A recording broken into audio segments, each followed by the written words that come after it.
I took time with my family last week for Mother's Day. I had a lovely Sunday, and Mother's Day, it can be tricky for me. Some of y'all are aware that I wasn't raised by a mom. I was raised by a wonderful dad, and so I never had that example of what healthy mothering relationship looked like. And so that was a fun healing journey for practitioner Shelley to take. So last week, I decided to just take the Sunday off and enjoy my Mother's Day of being a mom, and so I watched the service online. I love this technology that allows us self-care and self-care all at the same time. It's really glorious. So I watched Reverend Shannon's beautiful talk last week, and Mother's Day comes every single year, and for ministers, there are expectations of what that's going to look like. And I was wondering what direction she was going to go with it, and she did a beautiful, beautiful talk. And the thing that I plucked out of it and just carried in my heart all week was a piece where she spoke about balance. She suggested that the human race right now is a bit like a dysfunctional family. I can agree with that assessment. But she talked about how one of the reasons that dysfunction happens in a family or in a group of people, in a community, in a city, in a nation, one of the reasons that we get out of functioning relationship with each other is because we have become out of balance. For example, in our world today, the masculine and the feminine are very much out of balance, and it contributes to the dysfunction that we experience. And so as we learn to find that balance within ourselves, we contribute to a healthy, balanced, and functional world. It's a really beautiful talk. And it reminded me of my very first ever word of the year. Do y'all still do this? It was 23 and a half years ago. I was brand new to New Thought, and I wanted all the woo-woo things I could get my hands on. So I was having the time of my life. And one of the things that I grabbed onto that I did for many years, it was a really good tool for me, is I had a word of the year. Lately, my words of the year have been like hot soup and naps. But back then, my words of the year were a lot more spiritually motivated. And my very first word of the year was balance. My very first word of the year in 2001 was balance. And looking back, she was so cute, that healing 20-something-year-old single mom that didn't have 2 pennies to rub together, didn't know what she was doing, but so much earnestness. I hope you can look back at some of your past selves with some compassion and fun and grace for what that person was going through. When I look back at her now, what I recognize is that what I thought balance was keeping all of the plates spinning. I just didn't want any of the plates crashing down on my head. I didn't know what balance was. I was struggling to survive. Balance, to me, meant surviving.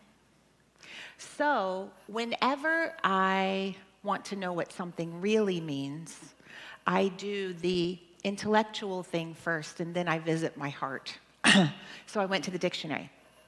So I went to the dictionary, and I wrote down all of the definitions of balance, and in a 12-point single font type, I filled 2 pages of definitions of balance. I'm going to spare you the reading of that, because we actually have some more fun things to talk about today. But I want to read you the first 2. This is just the first 2 definitions of balance. And these are the noun definitions. I'm not even going to get to the verbs. Balance is an even distribution of weight, enabling someone or something to remain upright and steady.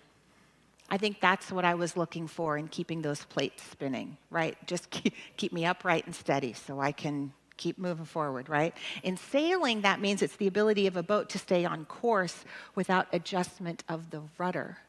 Because if the wind is in the sails and it's balanced properly, you don't have to use the rudder to steer. Isn't that interesting? When we're in balance, there's not so much course correction, is how I take that.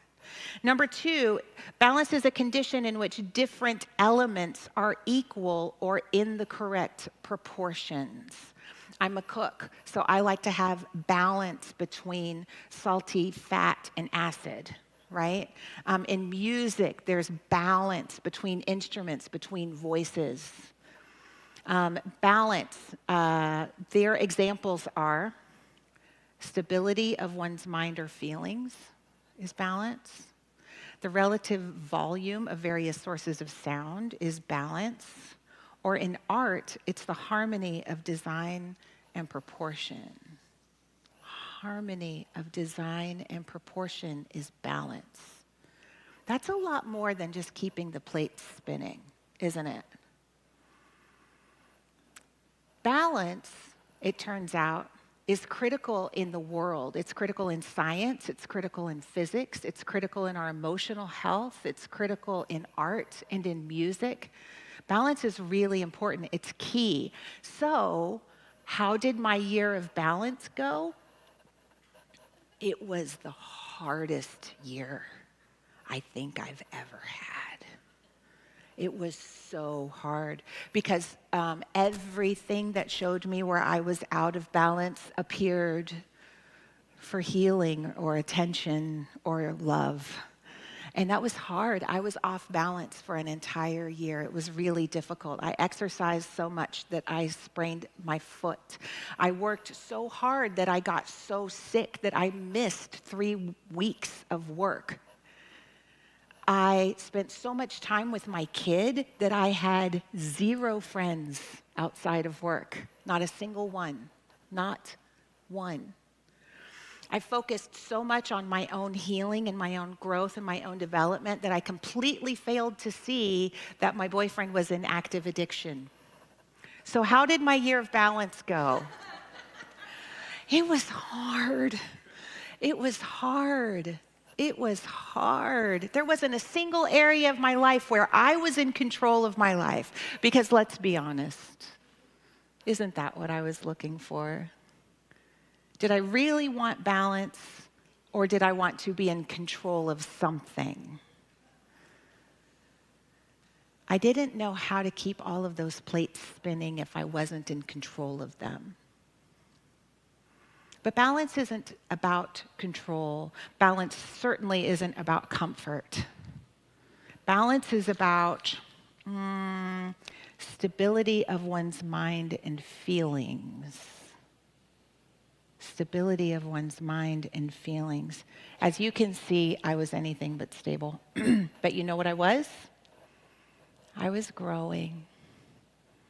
And that too is a beautiful place to be.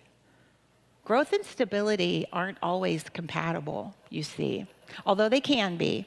But growth can be messy and it can feel out of control. It's like, have you ever watched a baby learn how to walk? They spend months like clinging on to the couch. I'm going to Faith, I hope you're not watching this talk today. I'm going to tell a story on Faith. She was 13 months old, and we all knew that she could walk, but Faith didn't know that she could walk. And one day, she's over here, and she picks up a piece of cardboard off of the couch, and she thinks she's holding on to something. And she walks all the way. You remember that, Michael? It was glorious. Because she needed something to feel like she was in control. But here's the thing, when babies are learning how to walk, they fall and they laugh and they get back up again, but they are hardwired to learn to walk. There is literally hardwiring in their brains. Sometimes they wake up in the middle of the night and just try to walk because it is their biological imperative. guess what? It's your biological, spiritual, and emotional imperative to grow also and to learn new things. Our entire lives, it's our imperative to grow and to learn. And that hardwired inner drive, it doesn't stop until it has met its purpose. That thing in a baby that tells it to walk, it will keep that baby up at night until that baby is successfully walking, and then the baby will sleep again. Seriously. And this hard wiring doesn't go away in us. The talk today is titled Growing Strong, and when I chose this talk, I was thinking of spring and renewal and how the natural world is showing us how beautiful growth can be. But you know what else growth can be? Scary. Because when we're in a place of growth, we don't have a map.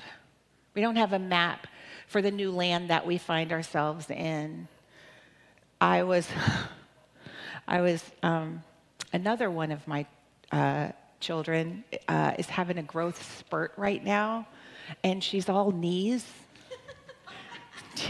Anybody have like those young teenagers around and they get to be all knees and they like trip a lot and they fall and their molars are coming in, so they bite their cheeks all the time?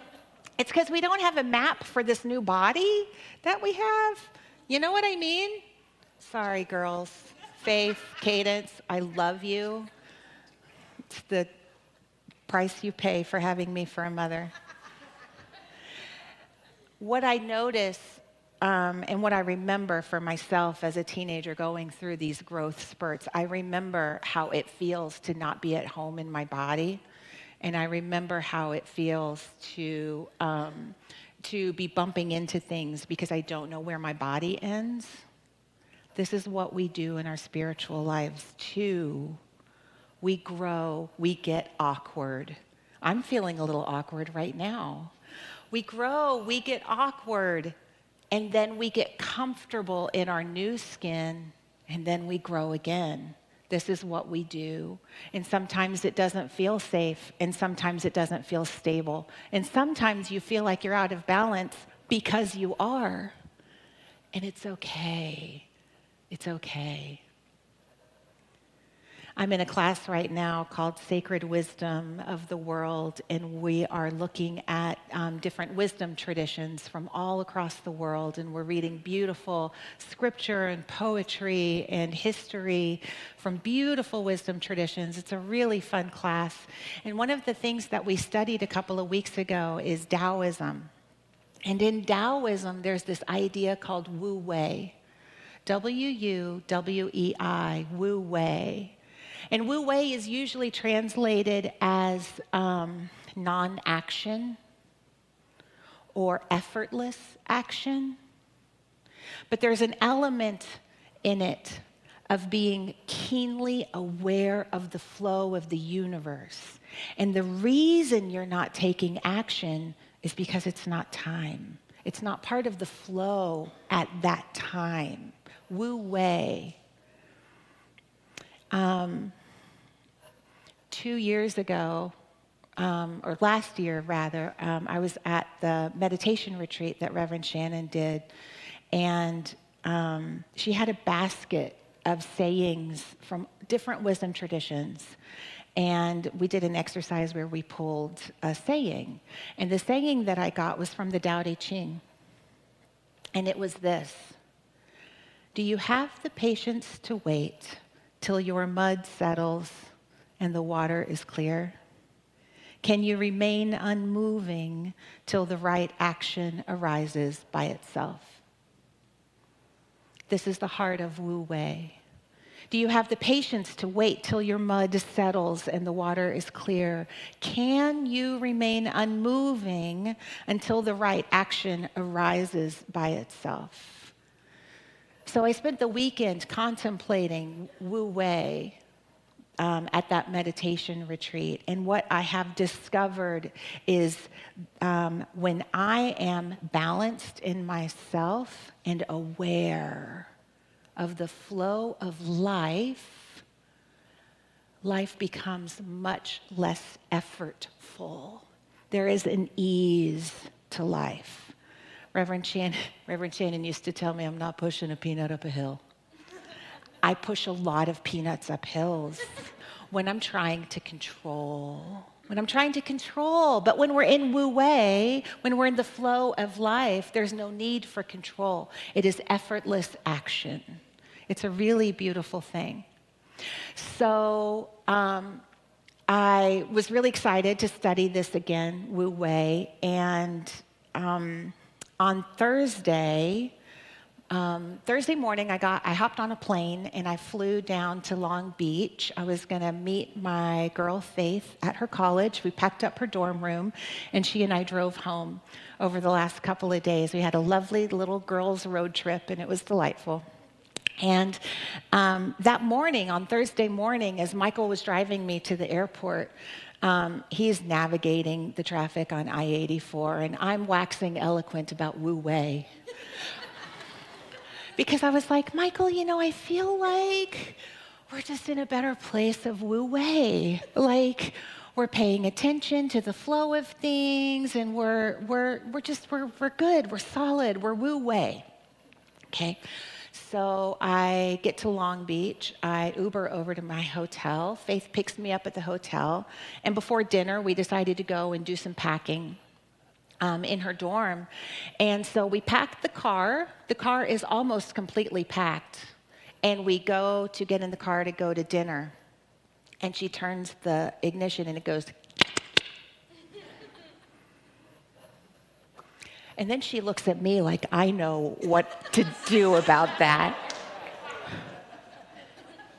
Mom knows the answer. So cute. Mom didn't know the answer. So I, of course, called Michael,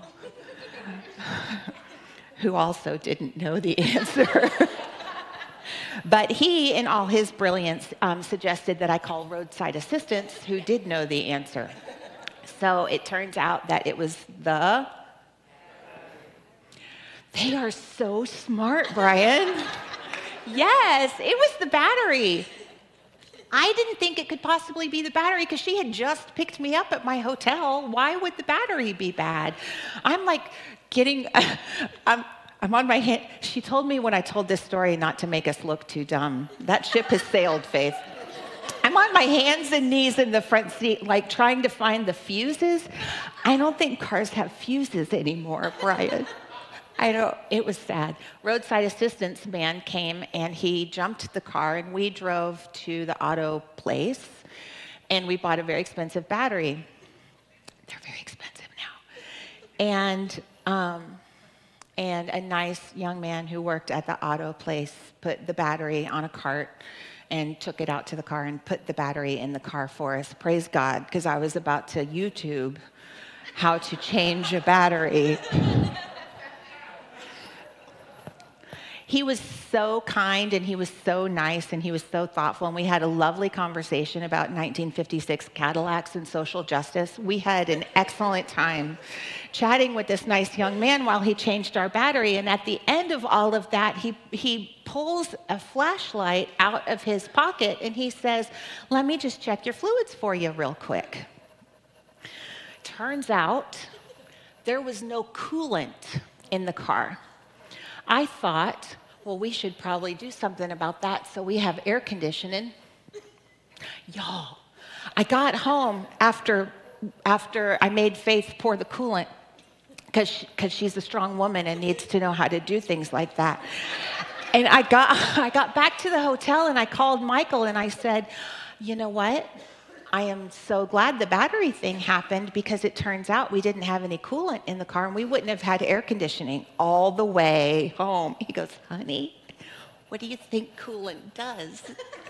I said, "It cools you via air conditioning." Turns out it cools something much more important, and this is called the engine. I don't know if you have ever driven, I know Deborah has, from Long Beach. How many passes do you think there are between Long Beach and Portland? There are at least 3 major passes. We literally would have blown up the engine somewhere north of LA. Now, I texted Faith and I said, Faith, this is what your dad told me. And she texted me back 2 words, woo way. It was so woo way because if that battery hadn't died when it did on Thursday night, sometime Friday afternoon in the heat of LA, we would have died on the side of the road. And I might not be here to give this talk, Reverend Shannon. It was in the flow. Now, let me tell you, I'm not going to give you all of my thought process about what happened when the car went, because some of those words are not appropriate for church. But there was also a part of me that the entire time was completely calm and grateful that it happened when it did, where it did. We were safely parked at the dorm in a parking space. There was a part of me that had nothing, a large part of me, that was nothing but grateful for the time and the place and the way it all happened. And then when I learned about the blowing up engine, this is Wu Wei. It reminded me, I think it was Eckhart Tolle who said, how do I know I'm supposed to be having this experience? Because I'm having this experience. And if we hadn't had that disturbing experience of the car not starting, God only knows what would have happened. You know what I mean? This is Wu Wei. The life energy effortlessly showed us where to be when for our highest good. This is Wu Wei.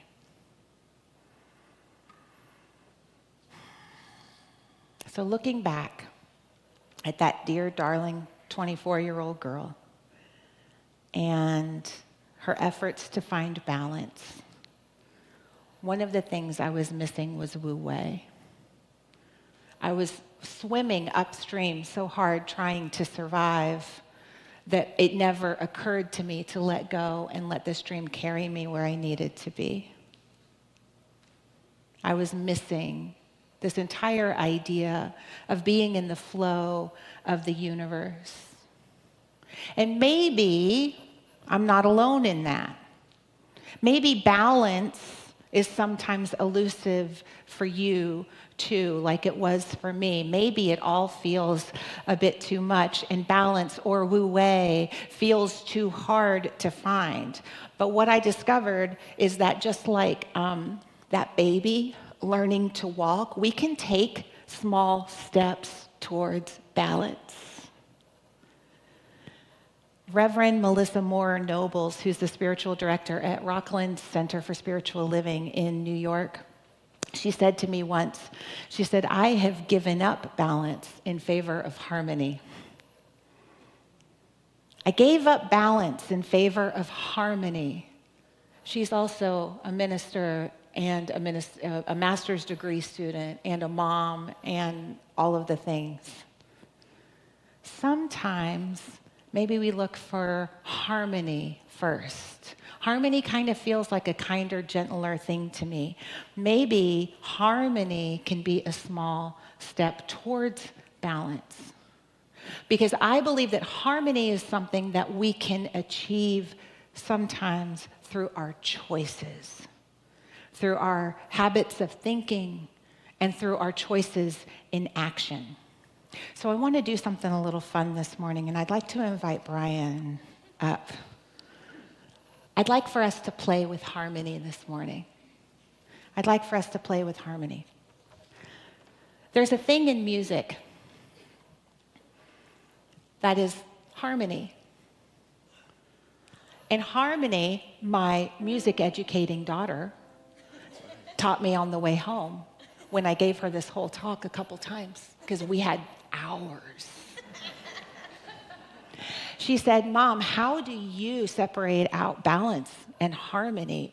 Because in music, you really require both. Why does music require both, Brian?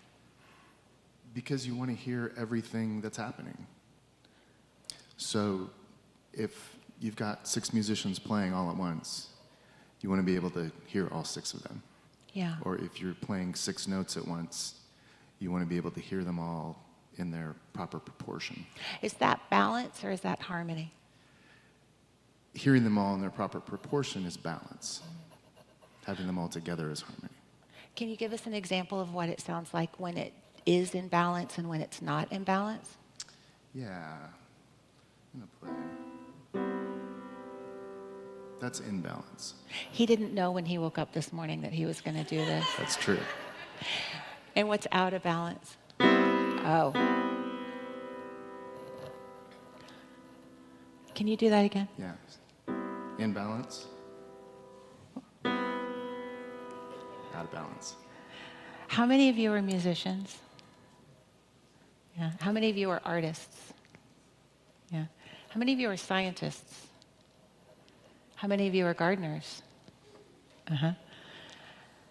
When you feel the harmonic chord, I literally feel it in my body, but maybe that's because I'm a musician. Do you feel it in your body? Where do you feel the harmony? Where is that? For me, it's kind of all over. And then when he plays that out of balance, discordant chord, where do you feel it? Your throat, because you're an artist. It's about expression for you. I feel it in my heart, because for me, as a musician, it's about feeling. How about y'all online? Where do you feel it when he plays that discordant? I also feel it in my skin. You know, our skin is the biggest organ we have, and its job is to protect us from things that don't want to be inside our bodies or want to be inside our bodies and shouldn't. That cord wants to be inside my body, and it shouldn't, unless he resolves it. Oh. Sometimes in life we get to a place that feels gritchy and small and discordant. And sometimes we can take a step, change our thinking or change our actions to resolve it. In the same way that Brian can resolve a chord. So Brian, we're going to play a game. Great. I'm going to say a phrase, Okay. and you're going to play a chord that reflects how it might feel. Okay. Okay? All right. Are you ready? I think so. I had a lot of fun coming up with these and imagining myself throwing them at Brian. Okay, the first one. And this is a pretty much weekly experience for me. It's arguing with my kid about what a clean room looks like. That is exactly how it feels.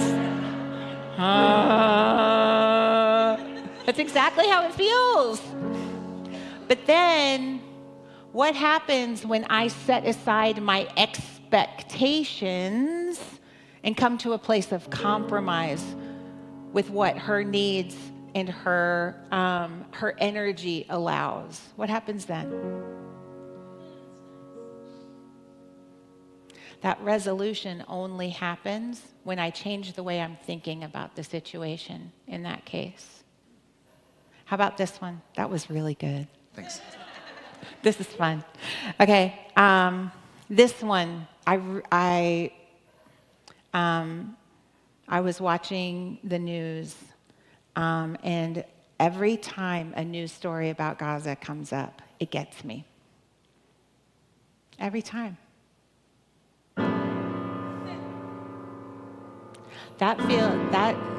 There's so much discordance in that it feels sinister, because that's how Gaza feels sometimes in the situation in the world, in the Ukraine. And I'm sensitive to it, and it gets in my body the same way this chord does. And so, you know what I did this week? I went to YouTube, and I found that beautiful prayer that Reverend Shannon did on Out of the Box Sunday. If you were here and you heard that prayer, you know what I mean. And if you weren't, go to our YouTube channel and look at Out of the Box Sunday, and that prayer settled my bones.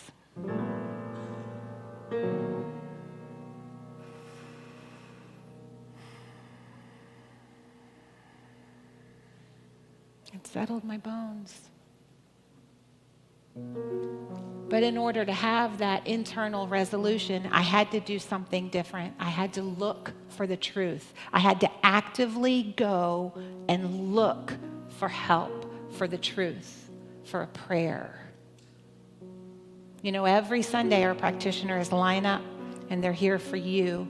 If there's something on your heart or your mind online, we have practitioners online ready to pray with you. If there's something on your heart or on your mind that you want to take a step to have a different experience, prayer is a beautiful way to do that. It's a beautiful way to do that. Let somebody else know the truth for you until you can know the truth for yourself. I have another one. I'm noticing that these are getting progressively darker. It will get better, I promise. But this is coming out of my own personal experience. This week we went and we took our little man Alex to be measured for his wheelchair, his power chair that he's going to be in. And it was hard. But not only was it hard for Michael and I, but to watch him have the experience of coming to terms with being in a wheelchair. It was really hard as a mom. What did that feel like, Brian?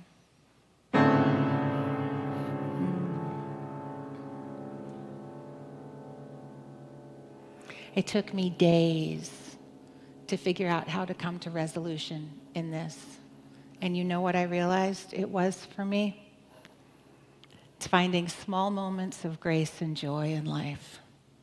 That is the counterbalance to the painful experience for me. Those small moments of grace and joy. Yeah. There's also something playful in it.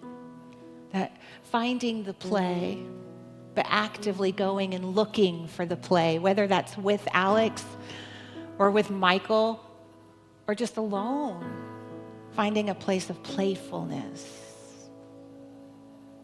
It's a small thing that you can do to bring yourself back into harmony, back into balance with the world. So what's something you're going through that feels a little discordant or hard? Do you have something? Something you're experiencing? Tell me. Roommates. Who said roommates? Bless your heart, bless your soul, bless your living situation. I have roommates too, but I birthed them, so it's my own fault. Roommates, when you're having that roommate experience, Brian, you know the one I'm talking about. Oh, I've had it. Yep. Woo! Is that what it feels like? Is that what your roommate moment feels like? Yeah, it's all the way. I noticed. He really. So what do we do to find resolution in our roommate experience? What do we do when we notice this is how we're feeling and we're in relationship with someone? What do we do? For me, the first thing that I do is I get right with myself. I figure out within myself what I'm reacting to and why, what it reminds me of from the past, and what story I'm telling about it. And then once I'm clear about my stuff in it, then I can go and have that conversation with the roomie, right? And set that healthy boundary. What does the healthy boundary chord sound like, Brian? Can you name that chord for us? It's an E add 9. We need an E add a 9.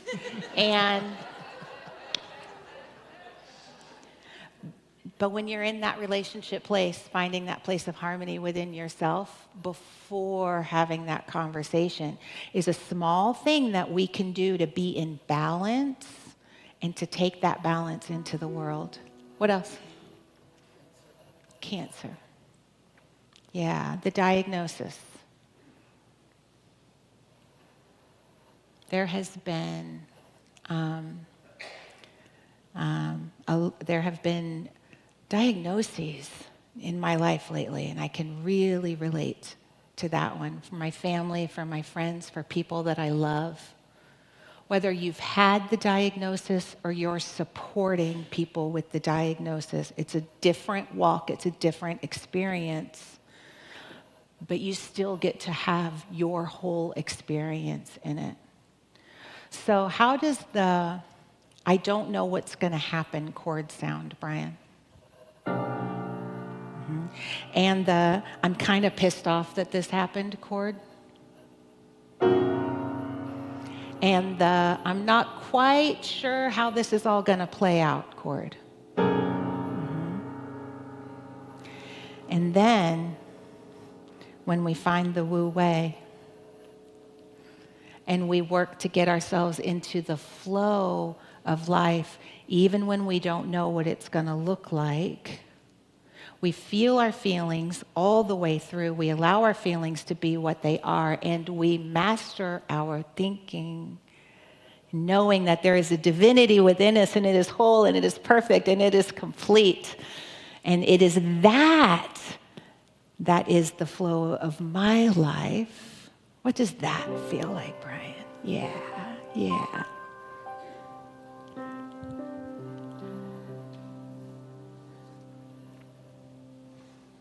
In order to find that harmony,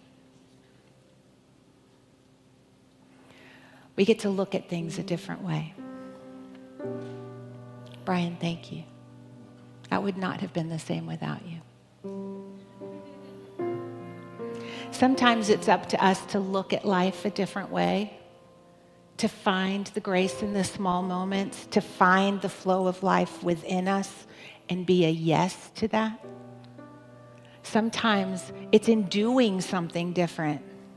It's in having the roomy conversation or not having the roomy conversation, right?